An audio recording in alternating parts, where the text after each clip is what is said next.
Everest company તથા Maggi મસાલા ભેળસેળયુક્ત બનાવનાર 4 આરોપીઓને નાયબ પોલીસ કમિશનર ઝોન 2ની ટીમે ઝડપી પાડી લાખોનો મુદ્દામાલ કબજે કર્યો હતો. સુરતમાં વારંવાર નકલી ખાદ્ય પદાર્થો પકડાઈ રહ્યા છે, ત્યારે સુરત પોલીસ કમિશનર અને ખાસ પોલીસ કમિશનર સેક્ટર 1 અને ઇન્ચાર્જ પોલીસ કમિશનર ઝોન 2ના માર્ગદર્શન હેઠળ ઉધના પીઆઈ એસએન દેસાઈના માર્ગદર્શન હેઠળ ઝોન 2 અને ઉધના પોલીસની ટીમે સાથે મળી બાતમીના આધારે ઉધના સેવા હોસ્પિટલની ગલીમાં ચામુંડા ઇન્ડસ્ટ્રીયલ પ્લોટ નંબર 21ના પહેલા માળે દરોડા પાડ્યા હતા, જેથી એવરેસ્ટ કંપનીના ચિકન મસાલા તથા મેગી મસાલા ભેળસેળયુક્ત મસાલા બનાવતા 4 આરોપીઓ વિનોદદાસ રાજેન્દ્રદાસ, વિનોદદાસ પુનાદાસ, કેલુ જેઠા મુર્મા અને સુરેન્દ્રકુમાર કાલદાસને ઝડપી પાડ્યા હતા. પોલીસે આરોપીઓ પાસેથી મસાલા પેકિંગ કરવાના મશીન, ઇલેક્ટ્રિક વજન કાંટા, compression machine, packaging machine, Everest કંપનીના મસાલાના કાર્ટૂન, મેગી કંપનીના મસાલાના કાર્ટૂન, ખાલી કાર્ટૂન, મસાલા, મીઠું સહિતની 24,71,000ની મત્તા કબજે કરી તમામ વિરુદ્ધ કાયદેસરની કાર્યવાહી હાથ ધરી હતી. 26 જુલાઈએ સાંજે સુરત શહેર એલસીબી ટીમના જે અમારા 2 સભ્યો છે, એએસઆઈ પ્રદીપભાઈ જગદંબા પ્રસાદ અને એએસઆઈ નરેશભાઈ હોશિયારસિંહ, એ લોકોને પોતાના લોકલ સોર્સિસથી બાતમી મળી શેષવડ ટાઉન રસ્તા નજીક ચામુંડા ઇન્ડસ્ટ્રીયલ એસ્ટેટની અંદર એક ફેક્ટરી કાર્યરત છે, જેની અંદર મસાલા જે છે ચિકન અને મટનના એના ડુપ્લિકેટ પેકિંગ કરી અને પાઉચ બનાવી અને સેલ કરવામાં આવી રહ્યા હતા.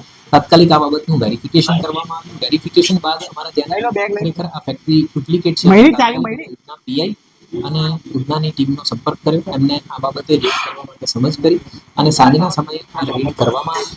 ત્યાં આગળ રેડ બાદ ધ્યાનમાં આવ્યું કે 4 જે એક્યુઝ કમ વર્કર છે એ ત્યાં આગળ કામ કરી રહ્યા છે અને આશરે 25 લાખ જેટલો મુદ્દામાલ છે, મશીનરી અને ડુપ્લિકેટ મસાલાના પેકિંગ, એ અમે કબજે લીધેલા છે. આ જે મુદ્દામાલ છે એની અંદર 3 મસાલા પેકિંગ માટેના મશીન છે, એક કમ્પ્રેસર છે. આ સિવાય લગભગ 7,68,000 એવરેસ્ટ કંપનીનો મેં કહ્યું પ્રમાણે ચિકન અને મટનના ડુપ્લિકેટ મસાલાના પાઉચ અને કાર્ટૂન મળી આવ્યા છે. અને એ જ રીતે 9,60,000 જેટલો જે છે એ ડુપ્લિકેટ મેગીના મસાલાના પાઉચ મળી આવેલા છે. વર્કરની પૂછતાછ કરતા ધ્યાનમાં આવ્યું કે એ લોકો 1.5 થી 2 મહિના જેટલા સમય પહેલા જે બિહાર બાંદાથી કામ કરવા માટે અહીંયા આગળ આવેલા છે અને ત્યાં જ રહે છે. અને આ ફેક્ટરીનો જે માલિક છે એ અનિલ ગુમાનસિંહ ગોયલ, જે જોધપુર રાજસ્થાનનો છે, અને ફેક્ટરીની દેખરેખ માટે એને સુનિલ સોની નામના માણસને કામ ઉપર રાખેલા. તો આ પૈકીના જે સ્થળ ઉપરથી 4 વર્કર એક્યુઝને અરેસ્ટ કરવામાં આવ્યા છે અને એમની પૂછતાછ બાદ આ સુનિલ સોની છે એને શોધી અને પકડી પાડવામાં આવેલ છે અને હાલ અનિલ ગોયલ જે છે એ ફરાર છે. જે અત્યારે વર્કર્સ અને સુનિલ સોનીની પૂછતાછ ચાલુ છે એ પ્રમાણે આ મસાલા જે છે રો મટીરિયલ એ સ્થાનિક લેવલ ઉપર જ મેળવવામાં પેકિંગ કર્યા બાદ આ મુદ્દામાલ જે છે એ કઈ જગ્યાએ મોકલવામાં આવતો હતો અને કઈ રીતે મોકલવામાં આવતો હતો એ બાબતની વધારે પૂછતાછ હાલ સુનિલ સોનીની ચાલુ છે અને વધારે માહિતી જે મૂળ માલિક ફેક્ટરીના છે અનિલ ગોયલ, એની ધરપકડ બાદ આગળની માહિતી ધ્યાનમાં આવી શકશે.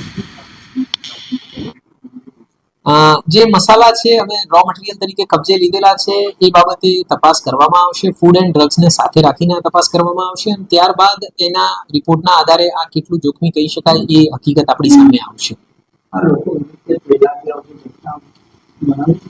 જે 4 વર્કર પકડાયા છે મેં કહ્યું એ પ્રમાણે કે 1.5 થી 2 મહિના પહેલા જ બિહાર બાંદાથી અહીંયા આગળ કામની શોધમાં આવેલા છે, એટલે એમની પાસે વધારે કોઈ માહિતી છે નહીં આ બાબતે.